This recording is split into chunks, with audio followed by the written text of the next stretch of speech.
Hello YouTube, this is Said Mirza.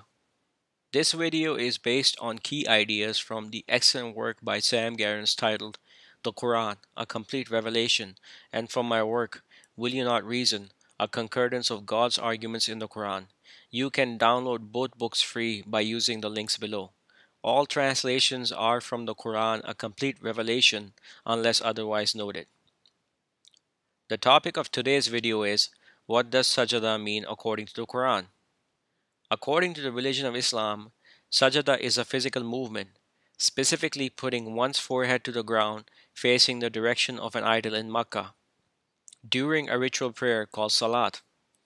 I have made a separate video proving, using the Quran alone, that salat is not a ritual prayer. I have added a link to that video below. Coming back to the topic at hand, if we research the instance of sajada across the whole text of the Quran, we see that a specific value, which is putting one's forehead on the ground facing an idol in Makkah, cannot be sustained.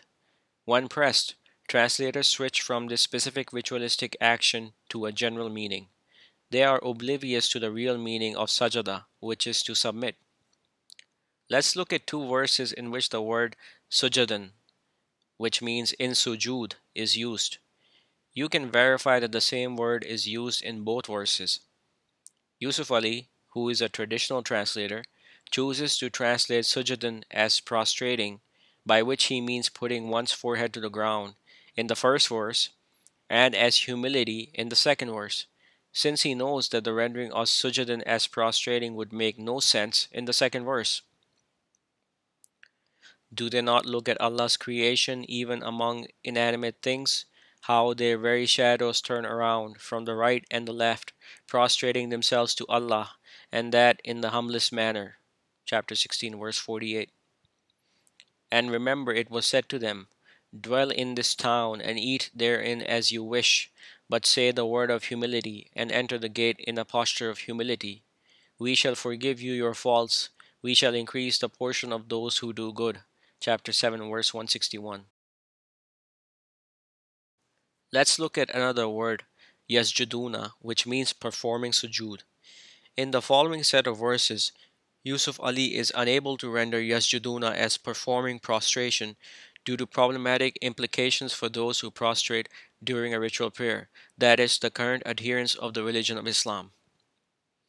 The context of this verse is that a bird has returned from a land, the kingdom of Queen Sheba, and is relating to Solomon, who could understand the speech of animals, what he saw. I, that is the bird, found there a woman ruling over them, and provided with every requisite, and she has a magnificent throne. I found her and her people worshipping Yasjuduna, the sun, besides Allah. Satan has made their deeds seem pleasing in their eyes, and has kept them away from the path, so they receive no guidance. Chapter 27, verses 23 and 24. Yusuf Ali is now caught in a dilemma. The bird was conveying to Solomon that he saw the people of Sheba yasjuduna to the sun.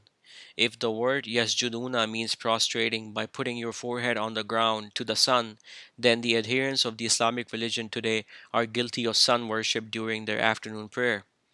An observer knowing nothing about the religion of Islam would see them prostrating during the afternoon prayer when the sun is at its zenith and conclude that these people worship the sun. Yusuf Ali is aware of this implication and switches his translation to worshipping instead of prostrate. This is not an honest rendering. Perhaps we should not delve into reasons Yusuf Ali renders sajada as he does, but what is evident is that it cannot mean prostration in any form if we apply this definition consistently across the Quran. A logical approach to sujood. I will now attempt to show you in the following discussion how a typical adherent of the religion of Islam, that is, one who calls himself a Muslim, justifies following the rituals of his forefathers when confronted with the Quran. Yusuf Ali's translation follows. Seest thou not that to Allah bow down, yasjudu, in worship all things that are in the heavens and on earth, the sun, the moon, the stars, the hills, the trees, the animals, and a great number among mankind? but a great number are also such as are fit for punishment, and such as Allah shall disgrace, none can raise to honor, for Allah carries out all that He wills. Chapter 22, verse 18. How do the sun, moon, stars, and mountains yasjudu before God?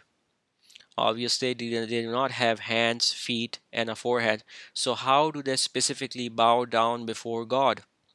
The answer given by people defending the practices of their forefathers is that they are bowing down before God figuratively. Obviously, a meaning of putting one's forehead on the ground does not make any sense when talking about inanimate objects. Let's look at another translation by Yusuf Ali. So the magicians were thrown down to prostration, sujadan. They said, "We believe in the Lord of Aaron and Moses." Chapter 20, verse 70. In this context, the sorcerers sujadan, that is, in sujud, after seeing Moses' staff turn into a snake. How can people who know nothing about the supposed rituals of Moses know perfectly well to put their forehead on the ground? This does not make any sense.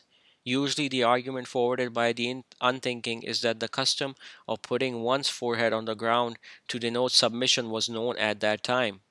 However, if we read the verse carefully, we can see how the sorcerers sujadan to God. They exclaimed, "We have come to believe in the sustainer of Moses and Aaron." One final translation by Yusuf Ali of a verse in which the word sujadan occurs. And remember, it was said to them, "Dwell in this town and eat therein as you wish, but say the word of humility, and enter the gate in a posture of humility. Sujadan, we shall forgive you your faults, we shall increase the portion of those who do good." Chapter 7, verse 161. In this verse, the context is that the children of Israel are told to enter a land and fight the people there.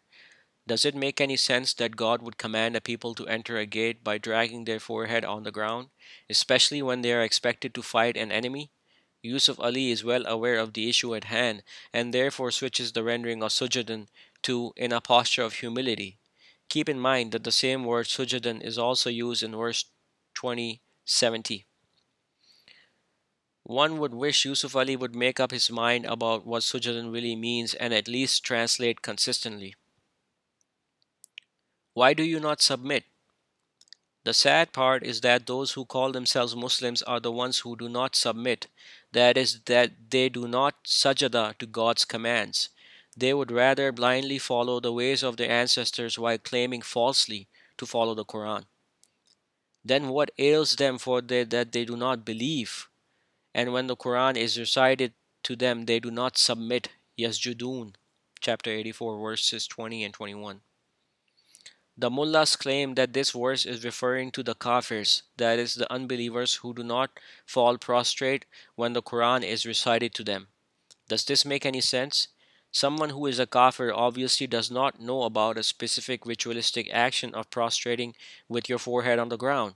So how could a kafir fall prostrate even if he accepts the Quran when the Quran is recited to him?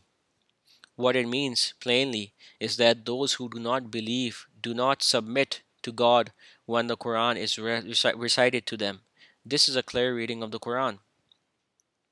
And when it is said to them, "Follow what God has sent down," they say, "Nay, we follow that wherein we found our fathers," even though their fathers did not reason and were not rightly guided. Chapter 2, verse 170. Occurrences of Seen, Jim, Dal in the Quran. I have compiled a list of all verses containing words derived from the Seen, Jim, Dal root, from which the word Sajada is derived. Please ponder over these verses carefully, and God willing, you will come to the right conclusion. I have also added a link to my website where these verses are listed so you can study them more carefully. And when we made the house a meeting place for mankind and a place of security, and make from the station of Ibrahim a place of duty, and we commissioned Ibrahim and Ismail, purify my house for those who move about, and those who remain, and the lowly, the submitting. Chapter 2, verse 125. And when we said, "Enter the city and eat freely of it what you will, and enter the gate in submission," and say, a mitigation, we will forgive you your errors and will increase the doers of good. Chapter 2, verse 58. And we raised above them the mount for their agreement, and we said to them, enter the gate in submission. And we said to them, transgress not the Sabbath. And we took from them a stern agreement. Chapter 4, verse 154. And we have created you, then have we fashioned you. Then said we to the angels, submit to Adam. And they submitted, save Iblis. He was not of those who submit. Chapter 7, verse 11. And the sorcerers fell in submission. Chapter 7, verse 120. And when it was said to them, dwell in this city, and eat freely of it what you will, and say a mitigation, and enter the gate in submission, we will forgive you your errors, we will increase the doers of good. Chapter 7, verse 161. The repentant, the serving, those praising, those journeying, the lowly, those submitting, those enjoining what is fitting, and those forbidding perversity, and the keepers of the limits of God, these are the believers. And bear thou glad tidings to the believers. Chapter 9, verse 112. When Yusuf said to his father, O my father, I saw 11 stars, and the sun, and the moon. I saw them submitting to me. Chapter 12, verse 4. And he raised his parents upon the throne, and they fell down to him in submission. And he said, O my father, this is the fulfillment of my dream before. My Lord has made it true. And he did good to me when he took me out of the prison, and brought you from the desert, after the shaitan had provoked to evil between me and my brethren. My Lord is subtle in what he wills. He is the knowing, the wise. Chapter 12, verse 100. And when I have formed him, and have breathed into him of my spirit, fall down to him in submission. Chapter 15, verse 29. Then the angels submitted, all of them together. Save Iblis, he refused to be with those who submit. He said, O Iblis, what ails thee, that thou art not with those who submit? Said he, I am not one to submit to a mortal whom thou hast created from sounding clay, from dark slime transmuted. Chapter 15, verses 30 to 33. But give thou glory with the praise of thy Lord, and be thou among those who submit. Chapter 15, verse 98. Have they not considered what God has created of a thing, turning its shadow right and left in submission to God? And they are abased. Chapter 16, verse 48. And to God submits what is in the heavens and what is in the earth among creatures, and the angels, and they are not proud. Chapter 16, verse 49. Say thou, believe in it or believe not, you neither benefit nor harm God thereby. Those who were given knowledge before it, when it is read to them, they fall down most earnestly in submission. Chapter 17, verse 107. These are they to whom God showed favor among the prophets, among the progeny of Adam, and among those we carried with Nuh, and among the progeny of Ibrahim and Israel, and among those we guided and chose. When the proofs of the Almighty were recited to them, they fell down in submission and weeping. Chapter 19, verse 58. And the sorcerers were cast down in submission. They said, we believe in the Lord of Harun and Musa. Chapter 20, verse 70. And when we settled for Ibrahim the position of the house, ascribe thou not a partnership with me to anything, and purify thou my house for those who move about, and those who stand, and the lowly, the submitting. Chapter 22, verse 26. And who spend the night in submission and in rising to their Lord. Chapter 25, verse 64. Then the sorcerers fell in submission. Chapter 26, verse 46. And thy going to and fro among those who submit. Chapter 26, verse 219. Those but believe in our proofs, who when they are reminded thereof, fall down in submission, and they give glory with the praise of their Lord, and they are not proud. Chapter 32, verse 15. Then when I have formed him and breathed him of my spirit, fall down to him in submission. And the angels submitted, all of them together, save Iblis. He was proud, and was of those who spurned guidance while claiming virtue. He said, O Iblis, What hinders thee from submitting to that which I have created with my hands? Art thou become proud, or art thou of the exalted? Chapter 38, verses 72 through 75. If he who is devoutly dutiful in the watches of the night, submitting and rising, fearing the hereafter, and hoping for the mercy of his Lord, be like one who does not, say thou, are they equal, those who know and those who know not? There take heed but those possessed of insight. Chapter 39, verse 9. Muhammad is the messenger of God, and those with him are hard against the atheists, merciful among themselves. Thou seest them lowly in submission, seeking favor and pleasure from God. Their mark on their faces in the wake of the submission.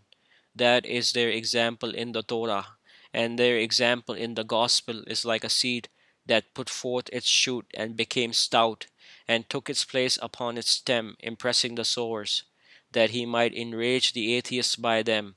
God has promised those who heed warning and do deeds of righteousness among them forgiveness and a tremendous reward. Chapter 48, verse 29. And some of the night glorify thou him, and at the ends of the submission. Chapter 50, verse 40. The day the dread event is uncovered, and they are invited to the submission, but they are not able. Their eyes will be humble, humiliation covering them, and they had been invited to the submission when they were whole. Chapter 68, verses 42 and 43. In conclusion, the word sajada cannot mean putting one's forehead to the ground. May God guide you to his straight path. Peace be upon you.